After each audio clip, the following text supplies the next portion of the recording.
আমি শুধু একবেলার খাবার দিয়েছিলাম, কিন্তু উনি আমাকে দিলেন আজীবনের দোয়া।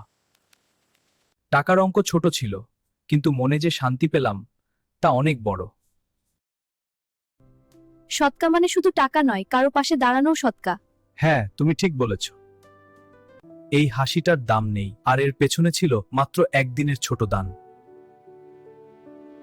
আমি ভেবেছিলাম পরে দেব, আর দিলে যে দোয়া পেতাম সেটা হারাতে বসেছিলাম। আমার কাছে ছোট, কিন্তু আল্লাহর কাছে কখনোই ছোট নয়। এই দোয়াটা হয়তো আমার জীবনের অদৃশ্য ঢাল হয়ে গেছে। বড় দান মাঝে মাঝে, কিন্তু ছোট সৎকা প্রতিদিন। আমরা তরুণ বলেই অপেক্ষা নয়, আজ থেকেই মানবতার পথে হাঁটা শুরু। একদিনের সৎকা হয়ে যেতে পারে সারা জীবনের দোয়া।